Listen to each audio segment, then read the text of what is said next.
What can be learned from a story, woven out of fragmented moments of joy, pain, and blissful awareness? I wrote my first book, Flesh Mapping, in 2013. It was an invitation into co-creating a pedagogy, a way of learning through our shared narratives of place and politics, a way of mapping the injuries of the material, emotional, spiritual impact of all our many journeys of growth. Some may call it struggle, forced poverty, displacement, hunger, and war. As a child raised in war, I've learned many lessons. And in the art of living, I'm inviting some of my heroes, some of the people who walk with me, who have taught me to walk in beautiful ways, to see co-creation, to see community as our immunity to pain, to suffering, to wanting. Welcome.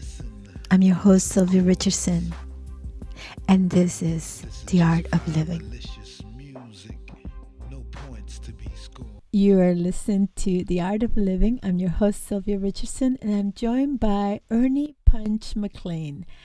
In hockey circles, the name Ernie Punch McLean is legendary. A prospector, a business owner, and a talent scout.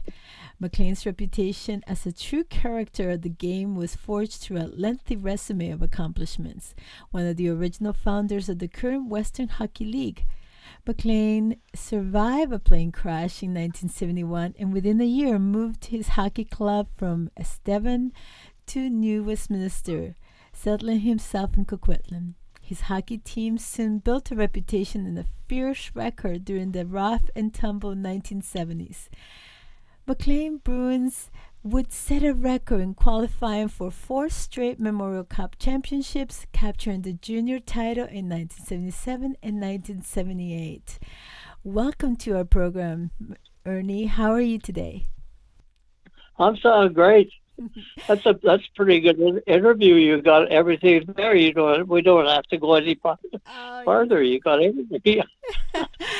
Well, thank you for joining us. Because what I hope that maybe you'll tell us a little bit about the story of how you got to be this legendary figure. So, what got you started in hockey? Well, that's going way back, hon. When I was 13 years old, I got my first pair of skates, and my dad paid the guy at the rink 50 cents to teach me to skate. A fellow by the name of Archie Running, and then after that, I got to be worked at the rink as a kind of like a bit of a guide or that, and I practiced all the time. And then when I was 17 years old, I got invited to New York Rangers training camp. And from there, it went on to an interview with a fellow from Prince Albert. And when I met with him, he's sitting in front of me smoking. And I'll never forget that. He wanted me to come to Prince Albert Mintos. And I said, still, I was in Winnipeg and at their training camp, and Jack Giles, a friend, they got there too, and then I met a fellow by the name of Gordon Andres, and he said, Scotty Monroe would like to meet you down at this other hotel, and so I said, okay. So Jack Giles and I went down and met Scotty Monroe he had moved from Lethbridge to Humboldt to become the Humboldt Indians. I figured, okay, he was good, straightforward. But I said, you got to come and meet my dad. So anyway, Gordon Andres and Scotty, a couple of weeks later, drove to Estevan. And so we had a chat. My dad right away said, Scotty said, I'd like him to come away to Humboldt, play hockey. No, he can't go. Because hockey players are nothing but bums. They just end up as bums. But anyway, my mom decided, yes, I should go. And I went and played 2 years in Humboldt and for Scotty Monroe. And then in 1957, I was one of the very instrumental in having Scotty move to Estevan and become the Estevan Bruins. So I started coaching with Scotty then and learning the little different things about it all. And so from then on, it was just a straight and go, and got into coaching and got to understand it, and got a fellow by the name of Howie Milford, played in the National Hockey League and the Western Hockey League back when they had the senior leagues, and he came in as the first coach, and I studied under Howie, and he was the one that taught me to play defensive hockey, and that's why we were so successful through that whole period of time. So What would you that was the start of it. You make it sound so straight line, but with every dream, there's moments where you have self doubt, where you meet with obstacles. How did you overcome? I imagine there might have been some barriers, and how did you overcome them? There's always barriers, but I think when you think it through and like I was always instrumental in making changes with the play of the players, to making them to understand that the player that plays beside him will be his lifelong buddy. It's a little different. My style, I suppose, is a little different. There was always barriers. There's always things to overcome, and I think the biggest one I had to overcome, the hockey became great, was very successful, but things in your life changes. We had the construction company, and I was on the road all the time moving heavy equipment we had a big construction company in Estevan with my dad and my brothers, and then April 19th, 1971, we were doing a job up at Lynn Lake, Manitoba. I flew in and I sent the guys, because the only way to get Lynn Lake, Manitoba at that time, there was no roadways.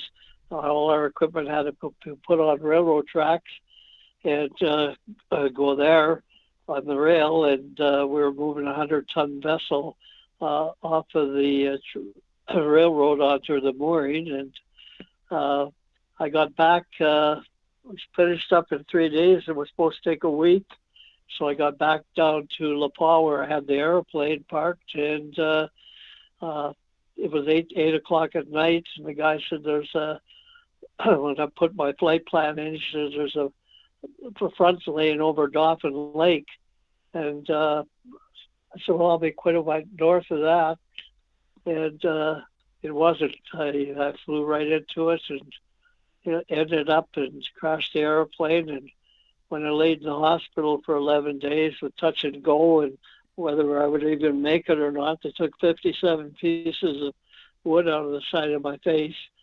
And I decided then, of course, when I got home after 11 days, and everybody wanted to come and see you and chat with you. And I went to Bill Shinsky and I said, Bill, come on, let's go for a drive.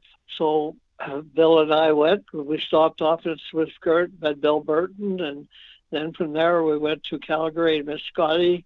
And he said, come on, let's go to Kamloops. So we went to Kamloops and we met Dennis Coates, and of course, my jaw was all wired up and patch over my eye. And of course, everybody wants to then get to know what happened. And so we said, we're looking at maybe moving the hockey club here to Kamloops. And he's, no. He says, go to Vancouver, go there and go to the Coliseum. So the next day we drove and we went into the Coliseum and met Bud Poyle, which was running the Vancouver Canucks at that time, and we said we'd like to move the hockey club in here. Oh, great idea. He said that would be super, just like the Montreal Junior Canadiens, the Montreal Toronto Maple Leafs would have the Vancouver Junior Canucks at that time, and so that was at 2 o'clock or 10 o'clock in the morning. At 2 o'clock in the afternoon, we got a call from Bud Poyle and said no. He says Coley Hall and Nat Bailey they won't let anybody come in here unless they're involved because they lost out because they didn't get the team in the first team that came in with the WHA. Wow. So there was a lot of problems. Yeah. It's interesting that, that plane crash in 1971 really changed in so many ways the course of your life. Not only did you not sit in the hospital mourning about what had happened, but you actually completely changed your life. Like you moved across provinces and started, this beautiful hockey league. How was it coaching the Fear Bruins? There's, stories how people's bones shook when you were playing their team. Well, there's lots of stories, a lot of things that we played a tough, aggressive hockey at that time. Going back to when the Philadelphia, they started the toughness of the league. Bobby Clark came from Flin Flon, Leach came from Flin Flon, Manitoba. They played there. I played against them, or coached against them, and they started at the Philly. So the style of hockey at that time, and of course, for my job is to make sure that the players that were qualified to go was ready to play in that type of hockey. So that's what I taught them, and I taught them to be tough, be strong, and be aggressive. But you didn't only play hockey, you also made time for love, for family. What was your life like? Because most people have an idea that if you have a dream, you have to surrender everything else, and just focus on that one thing. That's not how you live life. Can you tell us a little bit of how you No, balance? when I decided, and I met Francis Sparks in Estevan. We went to high school together, and that's quite a story too of how we met. And back at that time in college or in the hockey was just part of it. Okay, and when we were going to high school, there's Neil McLean, and I'm trying to think how you got me into something else that I haven't even thought about for a long time. But Francis Sparks was high jumper, and we in the school were the teachers for the hockey or for the sports, and it was interesting because every time Morgan, he would always take the D girls. And so Neil McLean and myself, no relation, but we said let's go down and see why this here. Morgan's always taken the D girls in the high school, down in the where they were working out, and here we see this girl running and jumping over the high jumping. Yeah. So anyway, and then when we got together and we had some dates, like I said, then I went away to play hockey, and when I came back, I said I was going to get a chance to go to the training camp of the Bruins, and she says, well, if you do that, I'm going to go and move to Calgary. So then I decided because at that time I could make more money working with Dad than I could go to be playing in hockey. So the 5th of August 1953 we got married, and we had a great life. She was with me right up till one day short of 70 years, and we had a family, 2 boys. So we got live here at home with 1 boy, and the other boy's out in Langley, and we got great grandchildren, and so we had a successful life even in marriage. Beautiful. One of the things that most people hope for is a life that is both successful in their careers and successful in their relations. You have certainly lived a very long and colorful life, and you're very strong. Like one thing that strikes me when I meet you is how strong you are. Your voice is so vibrant and youthful. What advice do you have for young people who are trying to figure out in the world and who feel really frightened that like it used to be better in the old days. But I feel that every generation has its own, series of challenges that we need to face and overcome.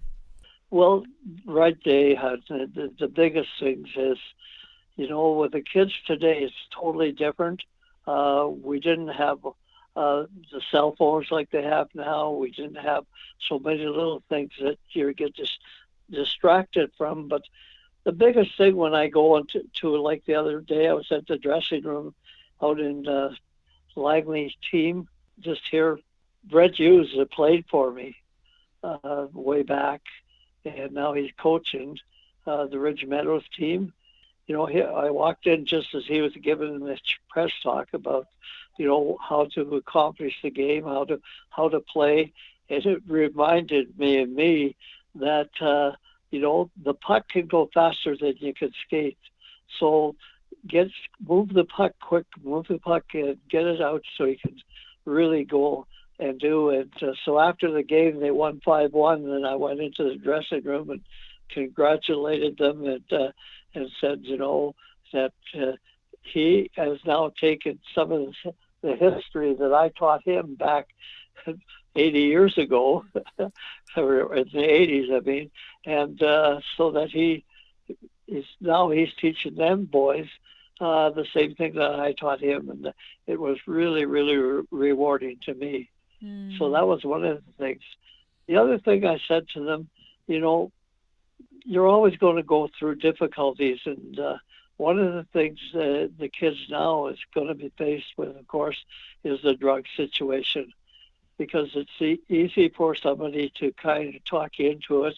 And I would always say to the guys, I always knew the guys that smoked, because they would be the ones that would jump off the bus or be stopped and then run to the washroom quickly so they could have a puff before I caught up to them.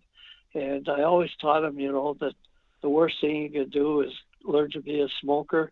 It doesn't take anybody to do that, but for somebody to quit it and not smoke is very difficult. What are some of the ways that you kept yourself focused on your goals, and when there were distractions? Because I imagine you also face your own version of distractions.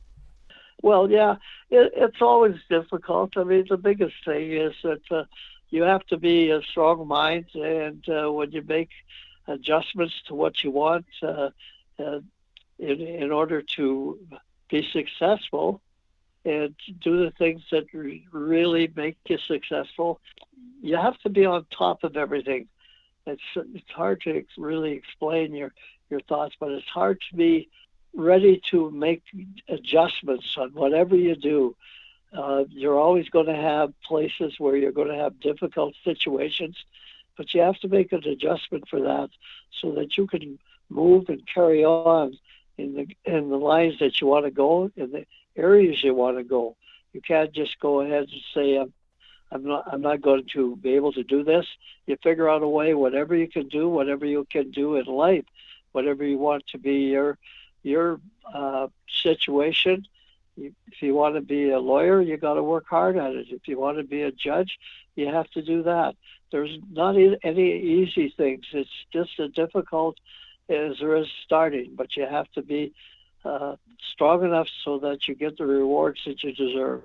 That's beautiful. My mom used to tell me that the shortcuts are sometimes the longer road, because we think we're avoiding something that feels hard in the moment, but by not learning that, life keeps putting us in positions where we have to overcome exactly that thing we've been avoiding. One of the things I notice about you is that you're very vibrant, and and you've knocked out many records already. What inspires you now? What do you look forward to now? What do you look forward to, and what is still in your to-do in your playlist? In hockey, I just watch hockey now, and sometimes, like I said, I go and speak to kids and things like that. But way back after I sold my hockey club to Scalbania in 1980, and I went up to Athlone, British Columbia to negotiate a contract for Don Barry, that Don Barry played for the Penticton Bees way back when they beat the Russians the first time 5-0. And so he got into gold mining, and I went up there to negotiate this contract, and it was really great. It was a different move for me. I said, what a beautiful place, here in the wilds of the north, and where there's no guys calling me at 6 a.m. for an interview, or nobody calling me at midnight for their show. And I decided to go ahead and get involved in mining. I had no idea what I was doing. I never had a thought, but I got sided up with old Buster Irving from had been mining for years, and asked him a lot of questions and started studying it. And so I've been that ever since now. And that's what I do in the summer times now. I go up. I was up in Athlone, British Columbia, then I moved to Davenport, up in that same area, and then I went over to Dease Lake, and then from Dease Lake now I'm up in just outside of Coquitlam, called Cottonwood. And so yes, for 4 or 5 months I enjoy working with the guys and equipment, and getting a little gold out of the ground, enough to keep you going, and it's great. When many people are thinking about just sitting in the rocking chair, you're actually learning how to drive a rig. Interesting. Well, yeah, I still do that. I still do, going back. I even drove our Bruin bus. I had all that. So yeah, no, I enjoy that. I can operate an excavator. I can drive a cat. I can drive a big truck and a low bed trailer. And yes, no, it keeps me going, and I enjoy it. And like right now, because of hockey, I do that all the time, and we wait for the sun to come back out and the water start to run, and I go back to the mining. What do you say to someone who is struggling maybe with some health issues, or maybe who's had a setback, physically? How do you recover because you've overcome many physical, barriers? How do you keep yourself strong and able to heal again? Well, the biggest thing is, of course, is that, depending on your body, like you got to watch what you eat, you got to watch what you do in that regards. And, I never did smoke. I'll tell you that little story. I got out of that, first of all, way back. My dad smoked these Cuban cigars, and my dad bought equipment and junk and beer bottles and things like that. And so me and my brother, David, he left a little bit of his cigar on the counter, and we took it. We got in behind the boxes, and we're sitting there smoking this cigar. And my dad said, "Oh, you want to smoke, eh? Good." So we take out 2 big cigars, and both of me, my brother, we smoked about, but we were so sick. I mean, that was the end of ever even thinking about smoking. So I don't know how you could tell any kids today of how not to smoke, or not to get yourself into that same situation. I don't really know. I know that some of them do, and some, but to tell them how they can't, or how you get over this stuff, I really don't know. You got to stay on top of it, and if you catch somebody when they're really, really young, explain to them just what happened to me, and hopefully that they'll look after themselves. Because one of the big things I think always, that smoking is one of the most things that is going to ruin your body and your health over anything. Mm-hmm. And not only that, but as you said, it's part of that discipline, right? Of honoring your body, honoring your mind, and being really disciplined about taking care of what matters most, which is your well-being. If you're healthy, you have many dreams. If you're sick, you have one dream. So when people ask you, what's your secret? What's your secret? What's my secret to keeping well? Well, I go to the pool every day now in the summertime. I go to work. But right now I go to the pool, and I don't work out because that my shoulders are all, I got frozen shoulders, so I can only do so much. But it's a way of, I guess, and I talk to people as you know, and I I try to, if anybody asks me how you do this or how you overcome it, I have an answer for them. But to just go out and start trying to tell people to do things, I don't do that. I wait till somebody asks me what they should do. Then I find out what their problem is and what they think and then I can explain maybe a situation that I had with a hockey player or with moving around or whatever, to explain to them in a simple way of how you can overcome any problem you got. You think it out and save yourself some time by just wondering what's the best way to go and get it done. Mm. Do you believe all dreams can come true? Yeah. If you make them happen, they're going to come true.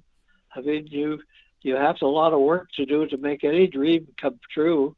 It isn't like something that you can just snap your fingers and it's going to happen.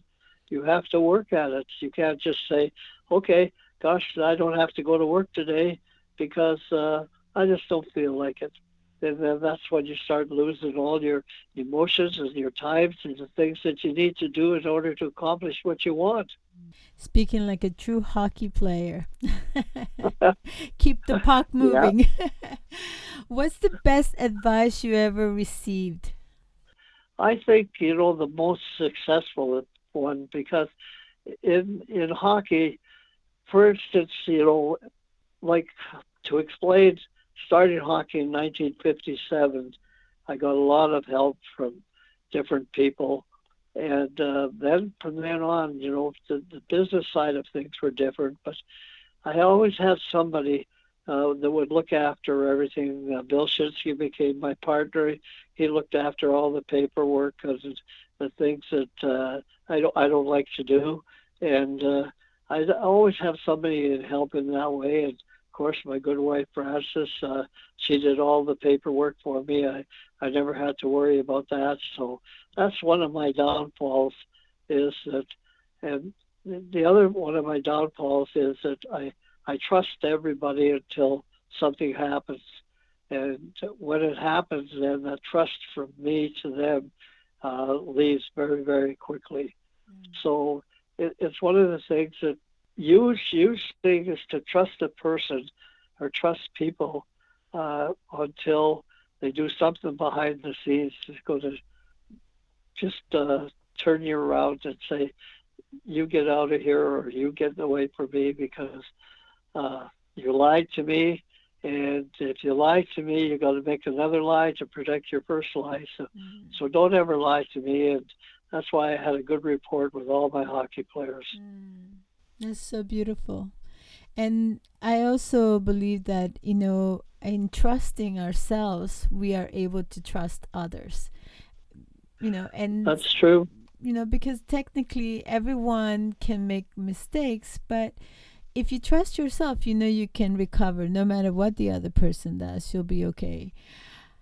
Yep. I wonder, when I look at young people, with the economy as it is, housing being what it is, but you grew up through the years of the depression, so different times, but also similar circumstances in some ways. How do we keep our confidence when everything around us tells us that it's time to panic, or when everybody around you is panicking? How do you keep your cool? Oh boy, that's a great question. That's a great question. Growing up, in the prairies through that period of time, I know how difficult it was for my dad and my mom. The work that we had to do. I can think back now because my dad used to buy hides and furs and cow hides, and in the wintertime we'd get them, and I'd have to wait till they thawed up and then shake them all down and salt them and throw them against the wall, And I always remember that Eisman, Hyde, and Burr would always come, and my dad would say, okay, you have to get all them ready this morning before you go to school, get up at 4 o'clock in the morning. And that's, I think, why I became so strong. And but it was something that we had to do through that period of time in order to I guess for my dad to make money to look after me, because I was always got well fed, always got everything I wanted. So, it was one of the things. But for other people, I think once you decide you want to do in life, you got to work at it very, very hard, very difficult, because nothing comes easy. You have to be strong. You have to be a good thinker. You have to be a person that can get along with other people. And if you have something to say, you say it straight out. You don't walk around the bushes and hope that everything's going to work out for you. You have to make it work out for yourself. You can't. There's no good gifts out without working very difficult to get it. That's so beautiful. My mother always say, we grew up during the time of war, and she said, difficult time makes beautiful people. Beautiful people make good times. Soft times, make weak people, and weak people make hard times. And a lot of ways, the very struggles that we overcome makes us who we are and teach us lessons that help us grow stronger, that help us maybe be more prepared to weather the storms that life inevitably will bring. How do you keep yourself strong-hearted? Because one thing is being strong physically, which you do by exercising, going to the pool, but how do you keep your spirit strong and faith that you can make things happen? Well, at my age, being 91, I think that the things that I do now is totally different. I guess I got really a lot of good friends, as you know, that I talk to. I think that's one of the reasons I go to the pool, because there's people there that I can talk with, and guys, they always want mostly how's hockey going, how's it going. They want the stories, and there's a lot of people because of going through a difficult time, losing my wife after that. Such a long period of time, I need to get out to talk with other people and get thoughts from them and little things from them to keep me so that I can feel strong. I'm really sorry about you losing Frances. I remember the two of you coming to the pool. It was very sweet to see you together. What is your favorite memory of her? Oh gosh, I got too many. I don't think we had any arguments or any bad discussions. The only thing, we'd always have fun when I was driving. Of course, she drove to the car, and we'd drive. When I was driving, she'd always say, "Why are you going this way? Why are you going?" I said, "Well, that's the way I always go." "No, the other road's easier." "No, it's not. I'm going this way." So now I carry a picture of her in the car so that I've always known that she's still with me. And if I go the wrong road, she'll be able to tell me, no, you're going the wrong way. That's beautiful. I heard that once she became famous in some movie. Is that true? Oh, yeah. We were up at Dease Lake, and we had an army truck, and we were going into Dease Lake, and we got stuck, and I had Clarence with me, and heavy in the water, and he got out and got just a 6-inch tree, and I'm holding Fran by one hand, and Clarence is on the other. We got her out, and now I said, well, we can't get out of here. And I told, because it's kind of a bad road, so I told the fellows up in Dease Lake, I said, if you don't hear from me, phone the police and tell them that, or an airport, come and find us, because the road is difficult and there's no place that you can just pull off. You have to be able to go ahead and do that. So anyway, me and Clarence were taking the groceries and everything up to where I knew about about a mile up where there was a cabin, a hunter's cabin, which had, they had the wood there so you could keep the stove going and you got everything there. So we're heading for there. Maybe with Clarence were heading. We hear a helicopter and hear the people from J City were doing that they go in. And they were doing the movie. And the guy in the airplane said, there's a gray-haired lady down there walking down there by herself. So they landed, and so I met Claudia again, which I knew from way back, and her husband Robin. And so they said, "Okay, we'll get your truck out of there, and but we need their permission to have Fran and you on our show." So that's how it all started. So now you have movie credits to add to your long line of achievements. What would you say Yeah. is your greatest achievement? Oh, four times. Well, the greatest achievement is putting so many kids into professional hockey and having so many to this day where I still have all the kids.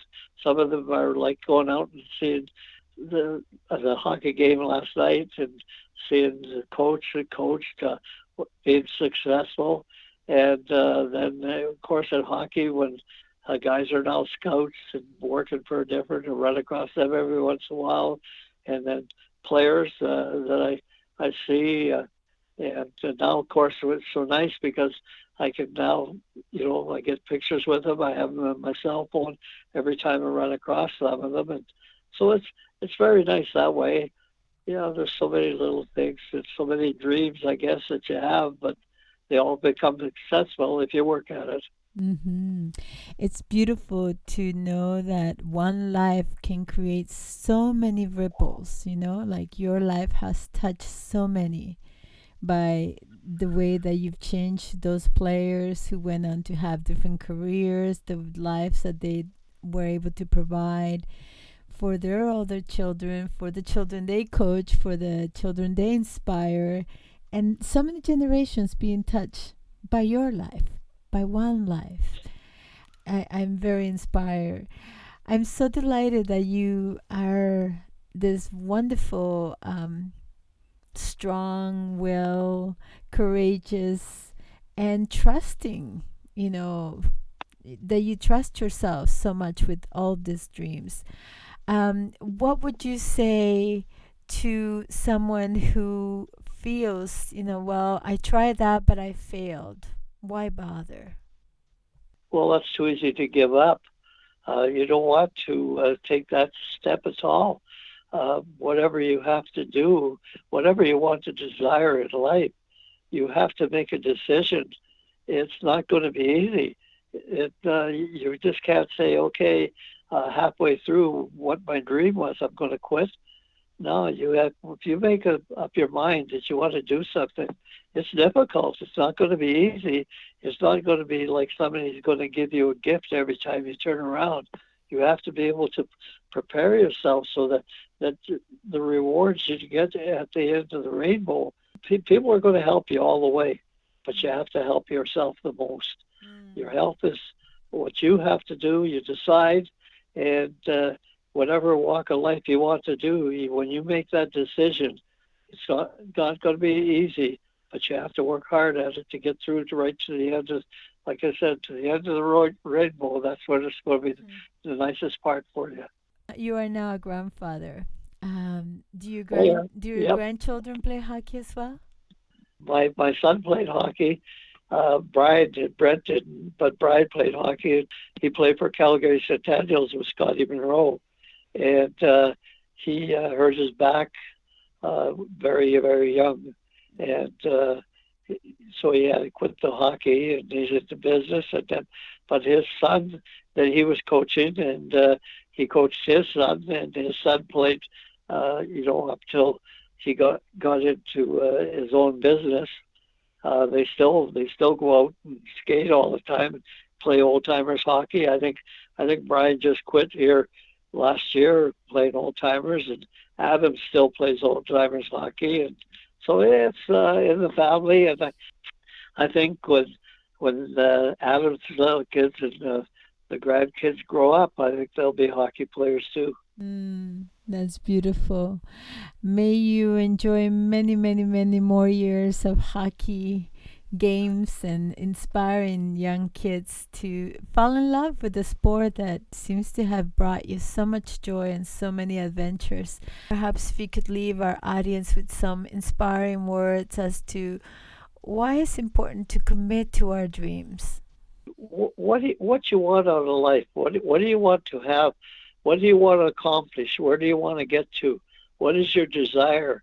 Do you want to be the president of Canada? Then you have to have a desire to do that.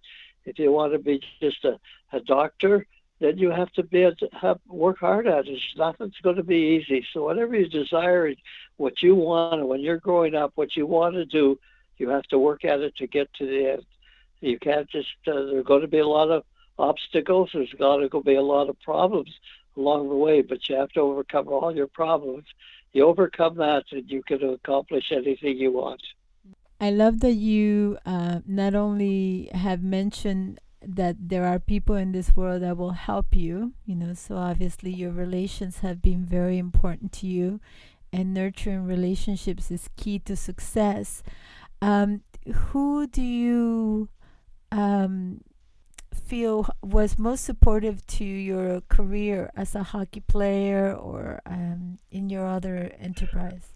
Well, Scotty Monroe was the top one for me in hockey, and he gave me that the start way back in 1949, 1950, and then to be able to have him come to Estevan and spend all them years with him, and time-wise, doing everything from sharpening the skates to coaching to, and later on to drive the bus, and then get here to know Westminster and meet so many, many good people that I still talk with, and things like that. That you can't buy that. You have to earn it. You have to be able to have that, I guess, charisma, or you treat people all as number one, because they are. And to do that, sometimes it might be difficult, but you have to work at it to overcome everything that you want to accomplish. And in the hockey world, it's tough, it's aggressive, but in order to be successful, you have to work at it. So young hockey players today, if they want to be successful, they can't just dream about it. They have to work at it. They have to desire to be the best and to work to be the best. One thing that just came to mind was how many times you see conflicts break out when you're in a game, right? You see the hockey moms yelling and fighting, but you also see a lot of fights on the ice field. How do you deflate a fight? How do you deactivate conflict? Well, conflicts are always going to be tough. I mean, it depends of where you are and what you've got. In the hockey world, there's always going to be some player that just wants to be better than you, so it makes it difficult. The opposition, if you see them nowadays, the rink is totally different than when when they take the red line out now, and like they say now, the deal is that the puck goes faster than you can skate, so you got to move the puck quickly. Things like that, that's an accomplishment you have to overcome. But to get a conflict in the business world, I wouldn't know, because I never had much to do with that type of situation. Bill always looked after that for me, and Brad always looked after anything of the conflict in the business world. But, it's, for me, the success was, in this era anyway, mostly is through the hockey world. Mm-hmm. And I get so much comfort when I go to an arena and everybody wants to talk and congratulate me and do things like that, but they want to know little things where they can tell their son, or they always take time to stop and talk to everybody, anybody that wants to say, and of course when I go from here down to the Coliseum, I get on the SkyTrain.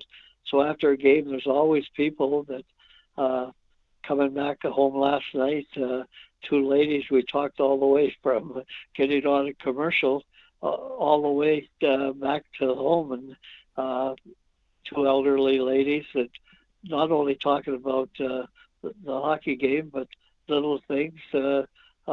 I asked them questions, just like you ask me questions. So why do you start? Why are you going to the hockey? Well, we love it. It gives us something to do. And they're both married ladies. And I said, well, are your husbands? Well, they're at home. They watch it on television. And here's two ladies, and elderly too, and that's their dream now, to be able to go to hockey games. I love going to a live game. My first game was actually watching the little kids play, the one they do at Yep. Christmas, where you do the Christmas teddy toss, the teddy bear, Yep. the teddy bear games. Yep. And I remember our team score, and the crowd went wild, and there was this little boy, probably 6 years old. He rips his shirt off and starts swinging up in the air, and the excitement was just so contagious and so exuberant. It was just so beautiful to witness. And I think about, that passion can carry us through life. It doesn't have to end when you're 15. It doesn't have to end when you're 50, 60, 70, 80. You can carry that passion for life all your life. It's just that people make these silly assumptions that you have to be age appropriate. But joy doesn't have age. Passion doesn't have an age, and I think we all get to experience that, whatever our age. So I'm so glad that you're pointing out that hockey is not just for young people, it's for any age, anyone who loves and is passionate about. That's beautiful. I'll tell you this little story. Two little kids. One had Use's sweater, and one had J.T. Miller's sweater, right? And I said two of them, and he was kind of used the sweater, the 43, and I said, "Oh, you like number 9, eh?" "Yeah, I like J.T. Miller." And I said, "No, I like Yuzi. He's a lot younger." And so they both of them are sitting on my knee, and they're taking a picture of them with me. So that'll be a keepsake for the kids for forever, So, but just to get them to think a little bit more about what they're doing and doing things like that, I often come up with something to get them to start talking. Yes, being an independent thinker, right? Just because you like something doesn't mean you have to like what I like, And so allowing people to explore their curiosity, to explore, what brings them joy. And, it doesn't have to be the same thing for all of us. I am so delighted that you have so much passion for the game, so much passion for life. How do you inspire, people who say, well, I'm retired, I'm just resting now, I'm just gonna, sit in my rocking chair? What do you say to those folks who forgot maybe that they still get to be alive, they still get to be lively and dynamic? Yeah, well, I had lunch with my hockey doctor just on Monday, just back, and he's in a position now where he retired, not really coldly retired. Last year he, took the special times, and I said, "What are you doing?"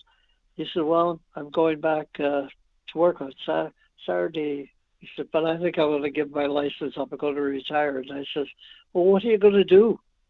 What are you doing now? What do you do now to keep yourself, occupied?" Here I'm telling the doctor, that, why do you want to retire? What are you going to do? And you can take time off whenever you want to, but what are you going to do? And so I got him thinking, so he's back working. I'm pretty sure he's working today. I don't know when people they say they're going to retire. I says, well, what are you going to do? Mm-hmm. You know, you can only watch television so much. You can only go and sit at the A&W, and I use that one as a little joke all the time. And they would say, "Why do you want to retire?" I said, "Well, I don't want to sit around the A&W with the rest of you guys." That's beautiful. I love that. I love that about you. I love that you are very feisty and very passionate. I've always believed the life is life. And so my mother always says, be alive while you're alive. She had a stroke last year, and the doctor said, oh, she needs to be, of course, 2 weeks after she gets out of the hospital, she got on a plane and, went somewhere else, then flew back, then wanted to go somewhere else and ended up getting another stroke. But that's another story. And the way I see it is, yes, it's not always sanctioned, but she's alive and she's living and she's enjoying life and she's willing to take the risk and she has a right to make those choices. Um, you know, so often we're afraid of dying, but I think in being afraid of dying, we're also afraid of life, and we don't always show up to life. You are someone who has definitely showed up to life and to play fully and to delight in everything the life throws at you. You survive your airplane crash. You Everybody tells me I got 9 lives when I fell when we were doing that roadway uh, up on out of 2 Mile up in the Dease Lake area, and I left the guys in the excavator, and I said, well, I got 650 meters to go. I'll stake the next one, and then when I turned around, I slipped and I fell down into a ravine down about 100 feet in a washout, and I came out on the other side, and I walked down on a trail, like a animal trail, and when I got up, I turned around down at the bottom of the ravine. I came out the wrong side. I was on an animal trail, and I stayed there. That was at 3 o'clock in the afternoon. I figured the guys would come and look for me, but they got scared and got into the excavator and went back because that's it. There was no roadways. So then they went over and got to Boulder City, and they called for the police, and the police came out, and then I stayed right there. And then on Wednesday, that was Sunday afternoon, I stayed Monday, Tuesday in that area because I figured they would come looking. And then on Wednesday, I decided to walk up way high up in the mountain and get in out of the trees and get into the sun. And I saw all the plane going in and out of over at Turnagain Lake Lodge. And so that night, Wednesday night, I decided I would walk and towards where the airplane was, and I had the Turnagain River to cross at different places. But I got down there, and then the next morning I got up at 4 o'clock and I started walking. And Thursday afternoon at 8 o'clock that night, the helicopter came through the trees, and they said he sped away from me, and then the next thing I know, here he comes and lands right down beside me and picks me up, and I get over to Turnagain Lake Lodge, and here's all these police there, the people, the police dogs, and everybody. I never even knew they were looking for me, and here that was just about 5 days. So that was another one that to get through the wilderness, and no bears, nothing to worry about when you're lost like that. And very little to eat, a lot of water to drink, but and then when you get out, you're pretty weak, but still, I didn't believe what I saw when I got there, of all these people. That some of my hockey players, some people come from all over to start looking for me, but they never knew what area to look in. So How old were you when this happened? 5 years ago. Oh my God, are you serious? So you were 85 and you were like wandering to the woods like some wild man. I Yeah, love yeah, this. I that love it. happened, man. That happened. That's why they say I have 9 lives. Yes. And also, you have the passion to live all your 9 lives fully. And that's Yep. beautiful. That's a beautiful, beautiful story. Thank you so much for reminding us that life is meant to be lived and is meant to be lived fully. Thank you so much for spending time with us today. I know I've kept you way past what I promised, and I am so grateful that you're willing to share your stories with me. Well, when you get me talking, you're in trouble.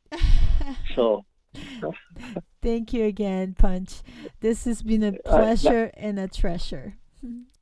All right. Thank you very much. You take care. Take care. Bye. Bye bye. Thank you for listening to The Art of Living. I'm an educational consultant, an artist, authored. For more information about upcoming events, workshops, retreats, please reach out to sylviarichardson.com. Until next time, remember to be playful, to celebrate joy, and to allow love in all your co-creations.